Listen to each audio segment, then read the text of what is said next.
ज्ञानञ्जनशलाकया चक्षुरुन्मिलितं येन तस्मै श्रीगुरुवे नमः। श्रीचैतन्यमनोभीष्टं स्थापितं येन भूतले स्वयं रूपः कदा मह्यं ददाति स्वपदान्तिकं। वन्देऽहं श्रीगुरौ श्रीयुतापदकमलं श्रीगुरून् वैष्णवांश्च श्रीरूपं साग्रजातं सहगण रघुनाथान्वितं तं सजीवं साद्वैतं सावधूतं परिजनसहितं कृष्णचैतन्यदेवं श्री राधा कृष्ण पादान सहगण ललिता श्री विशाखान्वितांश। हे कृष्ण करुणा सिंधु दीनबंधु जगतपते गोपेश गोपिका कांत राधा कांत नमस्तुते। तप्त कांचन गौरांगी राधे वृंदावनेश्वरी वृषभानुसुते देवी प्रणमामि हरिप्रिये। वाञ्छाकल्पतरुभ्यश्च कृपा सिन्धुभ्येव च पतितानां पावनेभ्यो वैष्णवेभ्यो नमो नमः। जय श्री कृष्ण चैतन्य प्रभु नित्यानंद श्री अद्वैत गदाधर शिवासादि गौर भक्तवृंद। हरे कृष्णा कृष्णा कृष्णा हरे हरे, हरे राम राम राम हरे हरे। नमो विष्णुपादाय कृष्णप्रेष्ठाय भूतले श्रीमते भक्तिवेदांत स्वामिन्निति नामिने। नमस्ते सारस्वते देवे गौरवाणी प्रचारिणे निर्विशेष शून्यवादी पाश्चात्य देश तारिणे।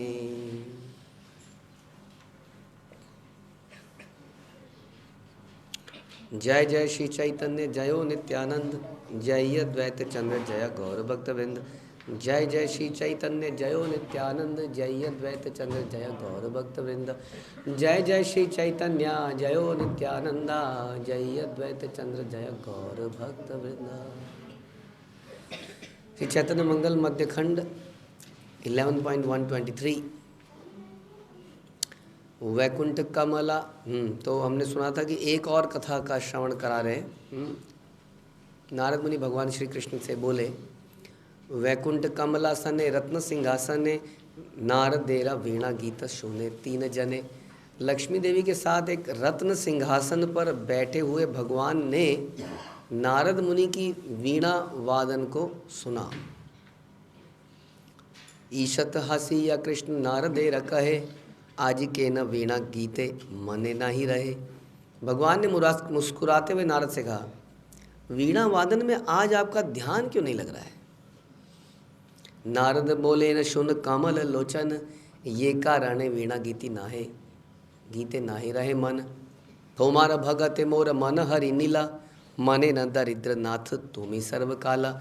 नारद मुनि ने उत्तर दिया, हे कमल नयन प्रभु, आज वीणा वादन में मन ना लगने का कारण सुनिए। आपके एक भक्त ने मेरा मन चुरा लिया है, अर्थात उस भक्त के विचार में मेरा मन मग्न है। अतः मेरा मन यह विचार करता है कि आप सदैव अकिंचन, निर्धन एवं असहाय के स्वामी हैं। तो जैसा शिला प्रभुपाद बताते थे कि इफ़ यू डू, अगर आप इस्कॉन में बने रहें, रेगुलेटिव प्रिंसिपल्स को फॉलो करें, चैंटिंग करें, तो प्रभुपाद गारंटीज़ कि वो आपको हमको भगवत धाम में लेके जाएंगे। तो कैसे लेके जाएंगे? ऐसे लेके जाएंगे। शिला प्रभुपाद वहाँ कुछ कर रहे होंगे और अचानक से भगवान का ध्यान आकर्षित कर लेंगे। ऐसे ही नारद मुनि ने जरा सा वीणा के सुर ताल में हेर फेर कर दी। भगवान ने, क्या हो गया भैया?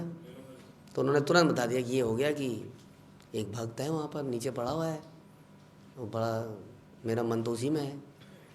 तो फिर भगवान क्या कहते हैं, जहाँ तुम्हारा मन वहाँ मेरा मन। नारद मुनि बताओ क्या चाहते हो, है ना? तो वैसे वो प्रभुपाद से बोले, पता क्या चाहते हो? कहेंगे वो उस वाले भक्त को जरा ऊपर बुला लो। तो नारद मुनि ऐसा किस भक्त के लिए कहेंगे कि उसको ऊपर बुला लो? पहली बात तो जाना चाहते हो, भाई ऊपर बुला लो, मतलब तो मरना पड़ जाएगा। कई लोग नहीं जाना चाहते होंगे, उन्होंने ज़िंदगी देखी कहाँ है अभी, है ना? देखिए, ऑस्ट्रेलिया देख लिया, फिर क्या देखा जीवन में? नहीं। केरला के वो बैक वाटर्स देख लिए? देख लिए हैं? तो क्या देखा? वो क्या है सिंगापुर का, व्हाट इज़ दैट, वो जो शेर के मुंह से पानी निकलता है, वो देख लिया? नियाग्रा फॉल्स देख लिए? गूगल पे देख लिया कर। तो फिर इसलिए कई लोगों ने ये सब देखा नहीं है, वो उनको अभी ज़िंदगी में बहुत कुछ करना भी होगा, राइट, है ना। हाँ, लेकिन कई लोग जो ज़िंदगी की सच्चाई को समझ चुके हैं, थोड़ा थोड़ा बड़ा होते होते सच्चाई सामने आती है, बचपन में कम आती है क्योंकि बहुत लाड प्यार मिलता है। हरे कृष्ण, बहुत लाड प्यार मिलता है, तो धीरे धीरे आदमी को समझ में आता है कि क्या है। तो फिर भगवान प्रभुपाद हम कह रहे थे कि किसके लिए बोलेंगे कि इसको भेज दो, जो बहुत ज़्यादा ध्यानपूर्वक चैंटिंग करेगा, हैं करेगा कि नहीं, और जो भागवत पाठ करेगा, राइट, नित्य भागवत पाठ करेगा, बिल्कुल एकांत में रह के ध्यानपूर्वक सारे काम करेगा,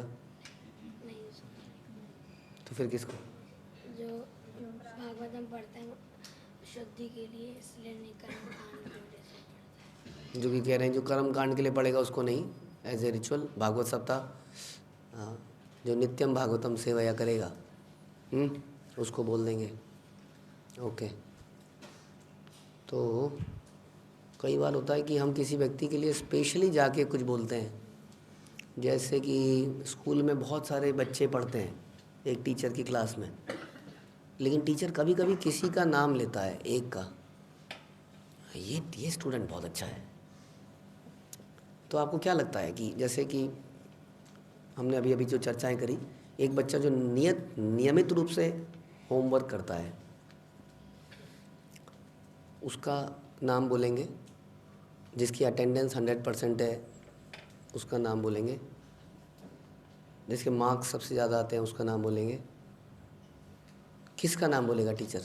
क्योंकि कई सारे बच्चे ऐसे होंगे जो होमवर्क बहुत अच्छा करते होंगे, होमवर्क तो करना ही है, मजबूरी करना ही, नहीं तो पीछे पड़ेगा लोग, कोई ना कोई क्लास में आना ही है, नहीं तो अटेंडेंस शॉर्ट होगी तो पता लग जाएगा और सामने पेपर में बैठने नहीं देंगे।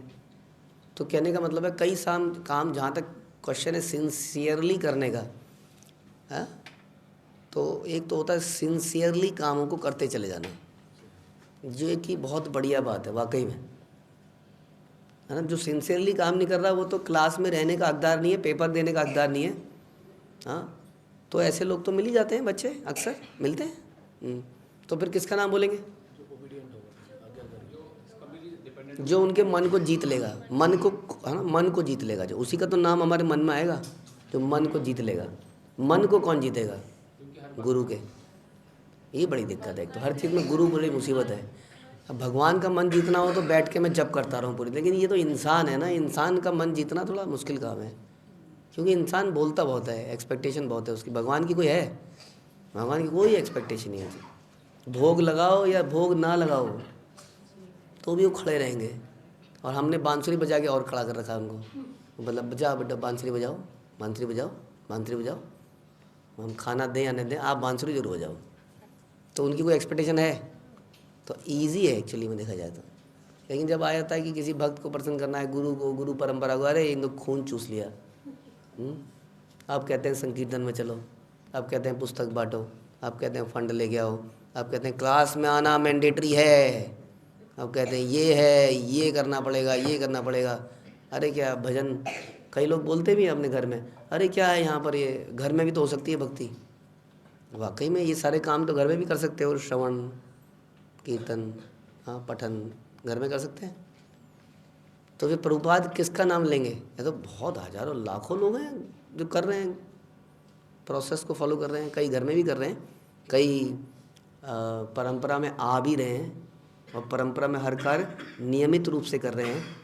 लेकिन नाम फिर किसका लेंगे? प्रभुपाद नाम ही लेते रहेंगे तो प्रभुपाद का भी वो नाम वो नहीं जाएगा, पर भगवान कहेंगे हाय हर किसी का नाम लेते रहते हो तुम तो हर दिन, हाँ, लिस्ट ले आते हो लंबी चौड़ी। तो जब आदमी नाम लेता है तो सोच के लेता है, नहीं तो उसका वक़्त भी ख़त्म हो जाती। नहीं, आपको किसी से जान पहचान लगवानी है, आप रोज़ किसी की जान पहचान लगाओ तो क्या लगेगी जान पहचान? फिर क्या कहेगा वो, तुम्हारा तो रोज़ का ही धंधा बन गया है, रोज़ ही किसी को ले आते हो। अब कभी कभी किसी को लेके जाओगे तो कहेगा हाँ ये कोई विशेष व्यक्ति होगा जिसको लाया जा रहा है। तो वो विशेष व्यक्ति अब सोचिए कौन हो सकता है जो वाकई में उनका दिल जीत लेगा, है ना। किसका दिल जीत लेगा? हाँ, अरे ये बड़ी समस्या हुई है।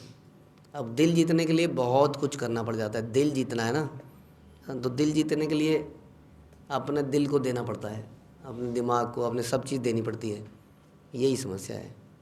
बट अगर ऐसा चाहिए कि नारद मुनि भगवान से रिकमेंडेशन भेजना चाह रहे हैं कि भगवान मेरा मन बड़ी इस तरीके से बोल रहे हूँ, क्या हो गया, पहले तो अटेंशन गेन कर ली भगवान की, क्या हो गया जी, वगैरह एक भक्त बड़ा परेशान है, मेरा दिमाग उसी में लगा है और मेरा विचार साथ में बोल भी दिया, देखिए मेरा विचार है कि आप अकिंचन निर्धन असहाय के स्वामी हैं। तो भगवान को याद दिला रहे हैं कि आप क्या हो नारद मुनि, आप कुछ बोलेंगे, समझ में आया।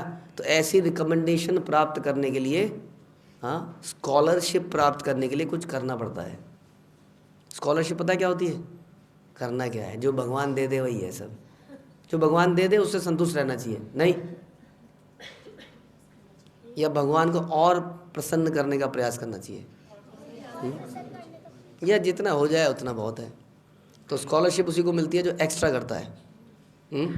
स्कॉलरशिप मतलब होता है आपने इतनी बढ़िया पढ़ाई करी कि सारे स्कूल सारे टीचर ने कहा इसका सारा खर्चा हम दे देंगे, इसको पढ़ाओ, रिकमेंड कर दिया उसको। और वैसे ही यहाँ पर ये बात कर रहे हैं, तो उसके लिए हमें कुछ तो एक्स्ट्रा करना पड़ेगा।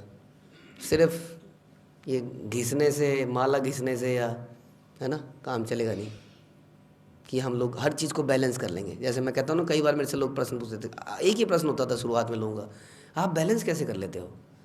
हाँ, तो कैसे बैलेंस करते हैं? पहली बात तो कार के 4 पहिए होते हैं, बैलेंस करनी पड़ती है कार, साइकिल बैलेंस करनी पड़ती है, कार बैलेंस करनी पड़ती है। अपने आप ही बैलेंस है।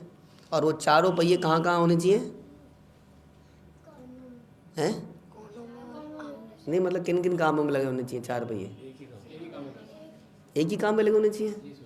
अगर 4 चीज़ एक साथ करोगे तो बैलेंस करना पड़ेगा, मेहनत करनी पड़ेगी। और एक ही काम कर रहे होगे तो बैलेंस क्या करना पड़ेगा। तो एक ही काम क्या होना चाहिए, भगवान की प्रसन्नता के लिए कार्य, हाँ, गुरु परंपरा के लिए प्रसन्नता के लिए कार्य। ये करते रहेंगे तो बैलेंस करना पड़ेगा। लेकिन दुनिया बैलेंस करने का प्रयास कर रही है। दुनिया सोचती है ये 2 घंटे स्पिरिचुअल है, फिर ये 2 घंटे घर के लिए हैं, फिर ये 2 घंटे ऑफिस के लिए हैं, फिर 2 घंटे समाज के लिए हैं। हाँ हैं, ये सब तो ठीक है, लेकिन सबका पर्पज़ भी एक ही है। अगर समाज के लिए भी है तो मतलब उनको प्रचार करना है, घर के लिए भी है तो उनको भी प्रचार करना है। ये पर्पज़ है। शरीर के लिए भी है अगर 2 घंटे, तो इसलिए ताकि ये सेवा कर पाए। तो एक ही पर्पज़, एक ही है। तो फिर बैलेंस करने की ज़रूरत है नहीं कुछ वास्तव में। तो अगर हम ऐसा कुछ कर देंगे कि हमारा एक ही तरफ रुझान हो जाएगा, एक ही हमारे जीवन का पर्पज़ हो जाएगा, एक ही कार्य रहेगा और कोई कार्य नहीं रहेगा, तो क्या होगा? हाँ, नारद मुनि और नारद मुनि की परंपरा हमारा नाम की पर्ची भेज रही होगी, भगवान बहुत दिन हो गए, इसको बुला लो, बहुत दिन हो गए, नीचे पड़ा हुआ है। नारदेर बोले सुनी कमल लोचन, कह मोरे कौन भक्त करे न स्मरण। नारद मुनि इस वक्तव्य को सुनकर भगवान ने कहा, ये कौन सा भक्त है जिस पर आप ध्यान लगा रहे हैं? देखा, अब भगवान का ध्यान आएगा उसके ऊपर, आएगा, वरना कहाँ आएगा? आएगा किसी का ऐसा हमारा आप हमें लगता है कि हम ऐसा ध्यान कर रहे हैं कि ऐसा कुछ कर रहे हैं कि भगवान हमारे बारे में सोचे? हाँ जी, सॉरी प्रभु, कुछ हम ऐसा कर रहे हैं जो भगवान हमारे बारे में सोचें? शिवम प्रभु, कोई एक कार्य बताओ कि भगवान सोचे हमारे बारे में। बलराम प्रभु, कोई एक कार्य? ना, हमने क्वेश्चन सुनो ध्यान से। कौन सा ऐसा हम कार्य कर रहे हैं जो भगवान का ध्यान एकदम से हम आकर्षित कर पाए? और ये कौन कर रहा है? हाँ, उनकी सेवा। जैसे हाँ, तो कौन बताओ, कोई एग्जाम्पल, क्या सेवा करी हमने? तो कब दबाई टांग? अच्छा, ऐसा करना चाहिए, ये कह रहे हैं ऐसा करना चाहिए, ठीक है? हाँ, करना चाहिए ऐसा। आपने कोई ऐसा काम किया जो भगवान एकदम से ध्यान करें? नहीं किया। उतान पादेरा बेटा बड़ महमति, स्वामी ते दुर्भागा तारम माता ते सुमति। नारद ने कहा, महाराज उतानपाद का अत्यंत बुद्धिमान ध्रुव नामक पुत्र है, उनकी माता सुनीति राजा को प्रिय नहीं है। माँ का भी रिकमेंडेशन कर दिया साथ साथ। माँ का नाम कौन जानता? नहीं तो जानता कोई? माँ ने तो कुछ नहीं किया था, लेकिन नारद मुनि ने भगवान के सामने माँ का नाम भी मेंशन कर दिया कि इसकी माता ये है। तो इस प्रकार से माता पिता का भी कल्याण ऐसे हो जाता है। नारद के थ्रू माँ के का नाम चला गया भगवान के कानों में। अच्छा, सुनीति भी है कोई? अच्छा, हाँ, वो गुरु ध्रुव को उन्होंने गाइड किया था। अच्छा, इसी ने गाइड किया था ध्रुव को? ओह, अच्छा, इसको भी ले लो। ऐसे समझ में आया? ऐसा ना हो कि अच्छा बच्चा बहुत अच्छी भक्ति करता है, बहुत अच्छी, अरे इतनी बढ़िया बच्चा भक्ति कर रहा है, लेकिन इसकी माँ ने बहुत रोड़े डाले, लेकिन इसने कर लिया। अच्छा, रोड़े डाले तो इसके रास्ते में रोड़े डाल दो, सारे कोड़े मारो गए। क्योंकि जब जब बच्चे ने भक्ति करनी चाहिए, इसने कहा किताब ले ले, ये कर ले, वो कर ले, पागल है क्या, सारा सामान दूसरों को दे देगा, अपने लिए भी कुछ रख ले। उल्टी पट्टी पढ़ाई जब से हिरण्यकशिपु की तरह है। इकोनॉमिक्स पढ़ाओ, पॉलिटिकल साइंस पढ़ाओ, ये बोला ना शंड और अमरक को, बोला इसको ये इकोनॉमिक्स, कॉमर्स, पॉलिटिकल साइंस, दाम साम दाम दंड भेद पढ़ाओ।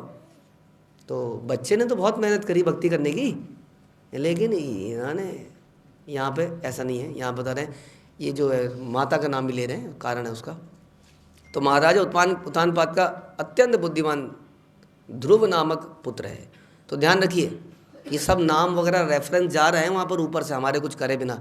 जहाँ जहाँ हम रोड़ा डाल रहे हैं ना, समझ लिए हमारा केस खराब हो रहा है। आप कहोगे हम कहाँ रोड़ा डालते? कोई एग्जाम्पल है जहाँ हम रोड़ा डाल देते हैं? बच्चा माना आना चाह रहा है सवेरे प्रोग्राम में, रात को हॉस्टल में, तो हम रोक रहे हैं उसको जाने से। बच्चा आजकल चाह रहा है हमें गुरुकुल में कर दो, माता पिता चाह नहीं रहे हैं, वो कह रहे हैं कुछ बढ़िया स्कूल में करेंगे जो हमारे स्टैंडर्ड का हो। यहाँ पे स्टैंडर्ड खराब हो रहा है हमारा। तो बच्चा तो चाह रहा था, बच्चा बहुत कुछ करना है। हमारे सामने तो ऐसे केस आते रहते हैं जब बच्चा चाह रहा है कि वो एकादशी का व्रत रख ले, माता नहीं, हाँ फ़ोन कर अभी कि तो कुछ तेरे को भूख लग रही है, बोल भूख लग रही है, हैं? तो माना ऐसा अगर है तो, और फलों पे नहीं रखेगा तू, हाँ कमज़ोर हो जाएगा। तो रात को वहाँ नहीं जाएगा, वहाँ पे तेरे को सोने नहीं देते हैं। अरे मेरा मन है जाने का। और भी बहुत कार्य हो सकते हैं, बड़ों के साथ तो बहुत होता है, यूथ में होते हैं बहुत सारे। हाँ, हमारे एक भक्त को, हमें पहले की कहानी है बहुत, उसको घर से उसको मंदिर से उठा के ले गए और एक कमरे में बंद कर दिया कुछ दिनों के लिए कि मंदिर नहीं जाएगा, बंद कर दिया कमरे में। और कल भी कोई बता रहा था ऐसा केस कि किसी में केस में पता नहीं क्या था, वो उन्होंने स्ट्रिक्टली बोल दिया कि मंदिर नहीं जाएगा। तो ये तो रोज़ की कहानियाँ हैं। तो सब नाम वहाँ पे अंकित हो रहे हैं। इसको आगे के 100 जन्मों में ये पत्नी ये शादी करेगी, लेकिन इसको बच्चा नहीं होगा, क्योंकि इसने जो बच्चा मैंने दिया था उसने इसको ऐसे कर दिया, तो बच्चा नहीं होने देंगे उसको। सोच लीजिए आप लोग। तो इन्होंने रिकमेंड किया, ध्रुवेर सताई तार नाम सुरुचि स्वामी संग नाना रंगे सिंहासन बसी। एक दिन महाराज उत्तानपाद अपनी प्रिय पत्नी सुरुचि के संग सिंहासन पर विराजमान होकर विभिन्न रसों का आनंद उठा रहे थे। अब बताइए, भगवान के पास समय है कहानियाँ सुनने का? कौन सुनाएगा हमारी कहानी? जैसे हम लोग तो हाँ अपने गुरु महाराज के पास भी जाते हैं तो समय इतना कम होता है कि अपने जीवन के बारे में कब बताएं और कैसे बताएं ना, but they listen to it, वो सुनते हैं। लेकिन भगवान के सामने तो सोचिए कितनी एप्लीकेशन आती होंगी। हाँ, उसमें हमारे जीवन की कहानी कौन बता सकता है? वही कोई आचार्य बता सकता है जो भगवान के पास बैठा हुआ है नारद मुनि की तरह। तो नारद मुनि कहानी सुना रहे हैं। हाँ, वैसे तो हम लोग सुनते हैं भगवान की कहानी, नित्यम भागवतम सेवया। अब भगवान भागवत सुन रहे हैं। भगवान भी किसी कथा सुन रहे हैं?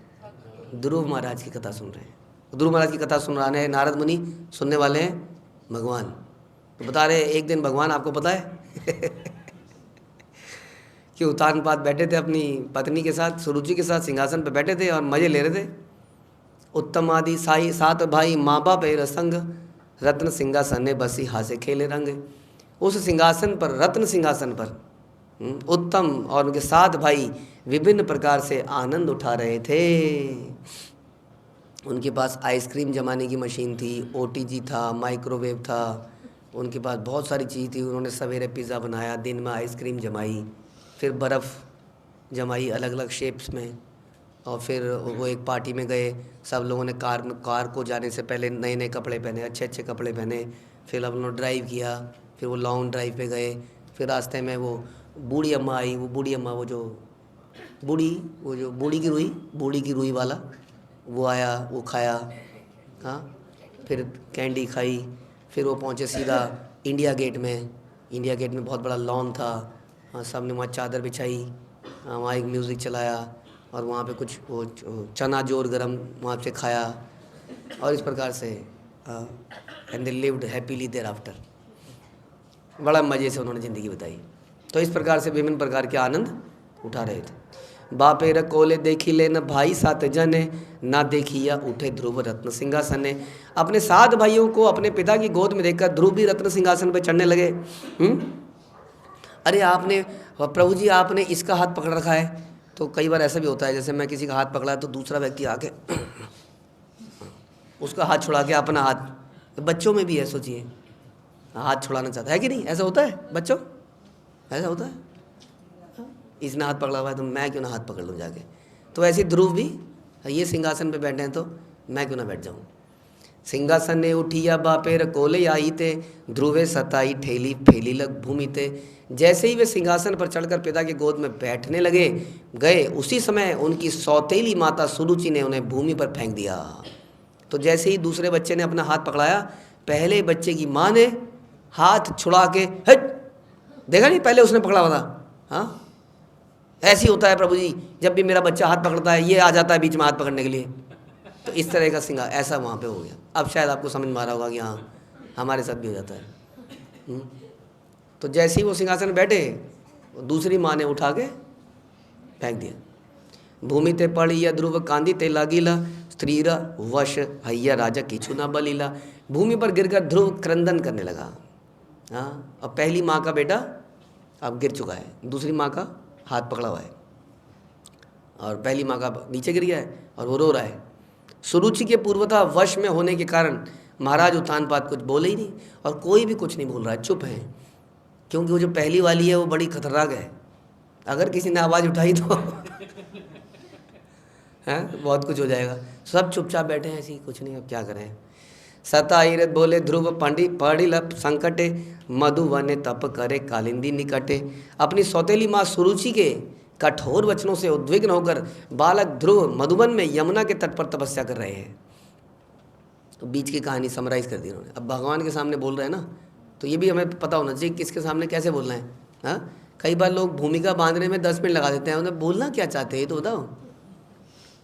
तो इसलिए उन्होंने फटाफट समराइज़ किया कि ये तो सिचुएशन हुई थी, अब सिचुएशन हुई, अब ये बालक यमुना के पास में तपस्या कर रहा है, हाँ, कर रहा है सुरुचि के कठिन वचनों से, लेकिन आपको याद कर रहा है, बेसिकली बुला आपको रहा है। तो आपको बुला रहा है तो आप ही को उसको शांत करना पड़ेगा, और कौन शांत करेगा उसको। हाँ, जब उसको शांत करने के लिए एक क्या होता है वो बारबी डॉल होगी या टेडी बियर होगा या घर घर खिलौने होंगे, और क्या होता है किचन सेट होगा, और लूडो सेट भी तो होगा, लूडो सेट, शतरंज सेट, कैरम सेट, ये भी तो होगा हैं। तो ये सब सेट होगा तो उसको प्रसन्न करने कौन आएगा, फिर यही करेंगे। हाउ बिलाऊ हाउ बिलाऊ, तो कोई ना कोई ऐसी चीज़ होगी, हाँ, खाने की पीने की, माँ का लाड, इसका लाड, तो उसको चुप करा दिया जाएगा। लेकिन अगर भगवान को पुकारा जाएगा तो, हाँ, भगवान को, गुरु को, हाँ, उनके पास है, वो तो समझा देंगे, बार बार हमें ही समझा देंगे, तुम्हें टॉलरेट करना चाहिए, तुम्हें टॉलरेट करना चाहिए। क्या करना है वहाँ पे जाके, हाँ, सीनियर के पास जाओगे तो क्या बोलेगा, हाँ, वो सेट है, आंसर सेट है, जैसे हमारे परंपरा में आंसर सेट है। कुछ भी प्रॉब्लम हो ध्यानपूर्वक जप करो, ध्यानपूर्वक जप करो, जप करने से सारी प्रॉब्लम सॉल्व होगी। क्या करना है इनके पास जाके, भक्ति ध्यान से करोगे तो सॉल्व होगी। कुछ नहीं बेटा, तू इधर आ। तो इस प्रकार से हम लोग अप्रोच नहीं करना चाहते हैं, लेकिन सुनीति ने वही हमने सुना था, अप्रोच बोलने का कुछ नहीं, वहीं पे बात करो सीधा। मेरे अंदर तो ममता है, मैं कुछ बोलूँगी गड़बड़ बोल दूँगी, तुम वहीं जाओ, वही बताएंगे तुम्हें। तो माँ, तो वो चाहता है कि माँ ही कुछ सोल्यूशन निकाले, क्योंकि उसे भी पता है, बच्चे को भी, तो वहाँ जाऊँगा तो क्या होगा, सबको पता है। तो इस प्रकार भगवान को उन्होंने बोला जी भगवान आपको पुकार रहा है, कंडीशन ऐसी है। नारदेरा बोले सुनी कमल लोचन, ईशित हसिया बोले मधुर वचन। देवऋषि नारद के वचन सुनकर कमल नयन भगवान श्री कृष्ण मुस्कुराए और मधुरता पूर्वक बोले। तो नारद ने बोला था ना, तो पहला काम तो हो गया, रिकमेंडेशन चली गई, बड़े तरीके से चली गई, भगवान का टेंशन मिल चुका है, इतना ही बहुत था। भगवान मुस्कुरा भी दिए हैं, अब तो सब काम हो ही जाना है। अदीक्षित जने आमी कृपा नहीं करी, अदीक्षित जनेर अपराध नहीं धरी। मैं उन व्यक्तियों को अपनी कृपा प्रदान नहीं करता जो गुरु के द्वारा दीक्षा प्राप्त नहीं है। ये लो जी, हो गया। भगवान के यहाँ भी भेदभाव। अब तो ये क्या भगवान, मैं ध्यान से कर रहा हूँ, हाँ क्या ये ज़रूरी है? कई लोग पूछते हैं कि ऐसा किया जाए, ऐसा किया जाए, क्या ऐसे, क्या हम घर में बैठ के नहीं कर सकते? हम क्या ध्यान में नहीं लगा सकते? हम ज़रूरी है कोई आदमी की ज़रूरत, ज़रूरी है कोई आदमी की ज़रूरत? भगवान से मेरा डायरेक्ट संबंध है कि नहीं है? भगवान से हमारा डायरेक्ट संबंध है ही सबका, हाँ। तो फिर क्या ज़रूरत है ये सब करने की? लेकिन यहाँ भगवान ने क्या बोला कि मैं उन व्यक्तियों को कृपा प्रदान नहीं करता जो गुरु के द्वारा दीक्षा प्राप्त नहीं आता। ऐसे व्यक्तियों के अपराधों को भी स्वीकार नहीं करता, अपराध पे भी टेंशन नहीं देता। अपराधों को स्वीकार करना ना करना तो अच्छी बात नहीं है। अगर अपराधों को स्वीकार ना किया जाए तो हम जितने मर्जी अपराध करें, अपराध भगवान ले ही नहीं रहे हैं, मतलब कंसीडर नहीं कर रहे हैं अपराध। बताइए प्रॉब्लम क्या है? बढ़िया हो गया तो ठीक है, अच्छा नहीं होगा तो बुरा भी तो नहीं होगा। अगर अपराधों को भगवान अटेंशन नहीं देंगे और उसमें कुछ करेक्टिव एक्शन नहीं लेंगे तो हम अपराध करते चले जाएंगे और प्रकृति का ही नियम है, बाय डिफ़ॉल्ट हम लोग निचली योनियों में चले जाएंगे। हमारे भावी वे ये प्रतिज्ञा करिया, मधु वने तपा करे माता पिता छाड़िया। अपने माता पिता से विरक्त होकर मुझे प्राप्त करने की भावना से वह दृढ़तापूर्वक तपस्या कर रहा है। क्या बोला? ध्यान से सुना आप लोगों ने? अपने माता पिता से विरक्त होकर मुझे प्राप्त करने की भावना से तपस्या कर रहा है। ये बड़ा एडवांटेज है। हमें तो यही समझ में आया कि अगर इस प्रकार का माहौल कहीं पर, तो माता पिता हैं लेकिन वो गुरुकुल में डालना चाहते हैं लेकिन गुरुकुल नहीं है। तो ये माता पिता को ही पता है, हम सबको पता है कि अटैचमेंट आती ही आती है, हम कुछ कर ही नहीं सकते हैं, उसका इलाज ही नहीं है कोई। हम उसको स्पॉइल कर ही देते हैं, हाँ, उसको घड़े को जो बचपन में ही जिसको शेप दी जानी चाहिए थी वो हम स्पॉइल कर देते हैं और हम सोचते हैं हम बड़े अफेक्शनेट एंड लविंग पेरेंट्स हैं और उसी प्रोसेस में हम लोग। Otherwise what was the use of creating gurukulas? आप बताइए। जैसे कि जो एंशिएंट गुरुकुल सिस्टम है वो यही है कि you have to live in the family of guru. अब जब आप फैमिली में गुरु के रहोगे तो क्या करोगे जी? बताइए। हैं? सेवा मतलब तो गुरु के घर के काम काज भी करोगे, हाँ, तो फीस भी दे और काम भी करें। अच्छा, तो गुरु के घर के मीनियल काम करोगे आप, वहाँ पे गुरु के कुल में, परंपरा में वहाँ रहोगे और वहीं पे रहते रहते सेवा करते करते आप ट्रेन हो जाओगे। वहाँ पर फिर ये नहीं चलेगा, मन नहीं कर रहा है उठने का, कपड़े आप ही धो दो, समथिंग, आज मैं ये नहीं खाऊंगा, आज मुझे हाँ पिज़्ज़ा खाना है, आज मुझे पिज़्ज़ा खाना है, होता है ना। तो ना चाहते हुए भी, या हमारा दोस्त नहीं है ये, क्या करें, वो ममता ऐसा करा ही डालेगी, सच बात है। इससे बच नहीं सकता मुझे लगता है कोई भी संसार का व्यक्ति। इसका सोल्यूशन ही यही था जो हमने, हमारा जो एंशिएंट वैदिक सिस्टम में ये सिस्टम था कि नहीं था। भगवान कृष्ण कहाँ गए थे पढ़ने? बताइए। संदीपनी मुनि के पास। कितना किलोमीटर दूर था वो? पता है कहाँ पे है संदीपनी मुनि का आश्रम? बताइए। नांगलोई? नांगलोई, हाँ जी। कहाँ है? उज्जैन। उज्जैन कितना दूर है मथुरा से? कितना किलोमीटर किसी को मालूम है? 400? ज़्यादा होगा, हाँ 700-800 किलोमीटर दूर गए थे भगवान गुरुकुल में पढ़ने, संदीपनी मुनि के यहाँ। समझ आया? भगवान राम भी काफ़ी दूर गए। कहाँ गए? किधर था उनका आश्रम? विश्वामित्र तो कह रहे एक जगह पे रुके ही कहाँ, वो तो थोड़े दिन, हाँ वो तो लेके जाते जाते मिथिला पहुँच गए। मिथिला तो बहुत दूर है, तो मिथिला पहुँच गए और इस प्रकार से उनकी ट्रेनिंग हुई। तो दिस वॉज द प्रोसेस। ये बनाया गया था जानबूझ के, बनाया गया था कि नहीं? तो यही प्रोसेस था। आपको याद है हिरण्यकश्यपु ने भी प्रहलाद को गुरुकुल में भेजा, षण्डम्बर के पास। बहुत सारे एग्जाम्पल हैं जहाँ ऐसा भेजा जाता था। तो उसमें क्या होता है, ये जो नेचुरल हमारे अंदर ये है ही, ये कमज़ोरी हमारे अंदर है ही, ये आ ही जाती है। अब उससे एक्चुअली में हम लोग सोचते हैं कि वो केयर है। जैसे कल भी मुझे कोई कह रहा था, किसी और जगह का रेफरेंस बता रहा था कि हमने वहाँ भेजा था जी, लेकिन वहाँ पे ना प्रॉपर केयर नहीं हो पाई, तो हमने वापस बुला लिया। अब वो हमारे पास भेज रहे हैं, बट फिर भी मैं सोच रहा हूँ कि केयर नहीं हो पाई। अब वही है क्वेश्चन सारा कि केयर किसको कहते हैं? केयर का मतलब जनरली जाता है गद्दे हैं, बंकर बेड्स हैं, खाना कितनी बार मिलता है, हाँ कपड़े कितनी बार धुलते हैं, कितनी वैरायटी ऑफ खाना मिलता है, बहुत सारी ऐसी चीज़। यानी कि कौन सी केयर की बात होती है?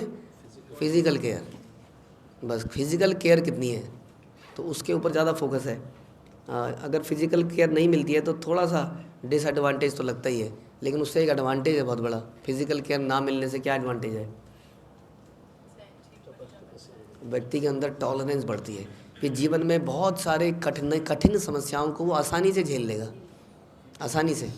क्योंकि जीवन में उतार चढ़ाव तो आते ही हैं, हमेशा अच्छे दिन रहेंगे ऐसा तो है नहीं, हमेशा माता पिता रहेंगे उसके साथ। तो ऐसे व्यक्ति के जीवन से जब माता पिता भी जाते हैं तो वो ख़त्म ही हो जाता है वो व्यक्ति, हाँ, क्योंकि उसके अंदर वो पावर नहीं आ पाई कभी कि मैं कैसे। और आदमी सोचता है नहीं मैं कर लूँगा, नहीं कर, जिसकी हमने प्रैक्टिस ही नहीं करी वो हम कर नहीं पाते हैं। समझ में आया? तो इसलिए यहाँ पर बता रहे हूँ कि अपने माता पिता से विरक्त होकर मुझे प्राप्त करने की भावना से ध्रुव दृढ़तापूर्वक तपस्या कर रहा है। समझ में आया? तो हमें भी जब ये अपनी एजुकेशन लेनी चाहिए, इसलिए इन बातों पर विचार करने चाहिए। क्या हम दृढ़तापूर्वक तपस्या कर रहे हैं? माता पिता से विरक्त होने का मतलब ये नहीं कि हम कह रहे हैं माता पिता को छोड़ दो वाकई में, लेकिन विरक्ति चाहिए जब ट्रेनिंग लेनी हो आपको। हाँ, जब ट्रेनिंग लेनी हो तो उस जगह को छोड़ना ही पड़ेगा, वरना उसी रूटीन में लगे रहोगे। ऑफिस में, कॉलेजेस में भी, ऑफिस के अंदर भी जब ट्रेनिंग देनी होती है तो हाँ कई बार लोग ऑफिस के बाहर, हाँ ऑन साइट या कहीं पर बाहर जाके ट्रेनिंग दिलवाते हैं, क्योंकि नहीं तो रूटीन में ही पड़ा रहेगा, दिन रात यही करता रहेगा, तो उसको रूटीन से निकालना पड़ता है, तब वो ट्रेनिंग ले पाता है। जैसे कि हम लोग जब यात्राओं में जाते हैं, हाँ ख़ासतौर पर माताएँ, तो उनका रूटीन समाप्त होता है एक चूल्हा चौके का, तो कुछ फोकस हो पाता है किसी चीज़ के ऊपर। हाँ, तो इसलिए बड़ा ज़रूरी है कि इस रूटीन से निकला जाए। अगर आप रूटीन से नहीं निकलेंगे तो कभी भगवान आपके लिए बोलेंगे, बताइए कभी ऐसे भगवान बोल रहे हैं कि अपने माता पिता से विरक्त होकर मुझे प्राप्त करने की भावना से दृढ़तापूर्वक ध्रुव तपस्या कर रहा है। हाँ जी, शौर्य प्रभु, भगवान ऐसा बोल रहे हैं कि वो इतनी ट्रेनिंग ले रहा है माता पिता से दूर रहकर मुझे प्राप्त करने के लिए। हाँ, पॉइंट भगवान ने कितनी सारी, जैसे किसी व्यक्ति के बारे में अगर आपको 2 मिनट बोलना हो, 1 मिनट बोलना हो, उसके अंदर 50 गुण हैं, तो आपके मुंह से स्वतः ही वो निकलेगा जो आपको सबसे ज़्यादा अट्रैक्ट करता है, बोल निकलेगा कि नहीं? तो यानी कि भगवान ने ध्रुव के बारे में केवल यही लाइन बोली अभी। हाँ, और कुछ बोला? तो क्या बोला ध्रुव के लिए? भगवान ने क्या नोटिस किया?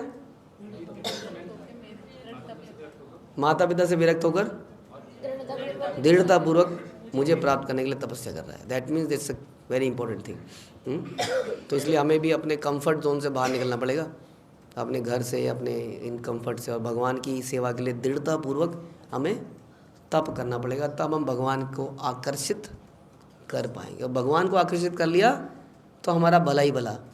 कितनी सैलरी हो जाएगी हमारी? अनलिमिटेड सैलरी हो जाएगी। बिल्कुल सही। ध्रुव महाराज व्हाट ही गॉट। तो अगर आपको कुछ भी अच्छा करना है अपने बच्चों का, तो बेस्ट करियर प्राप्त होगा उनको, जस्ट बिकॉज कि उन्होंने भगवान को प्लीज़ किया है। ठीक है जी, तैयार है आप लोग? तो राजमा चावल से थोड़ा दूर जाना पड़ेगा। हरे कृष्ण। शिल प्रभुपाद की, श्री चैतन्य मंगल की, श्री लोचन दास ठाकुर की।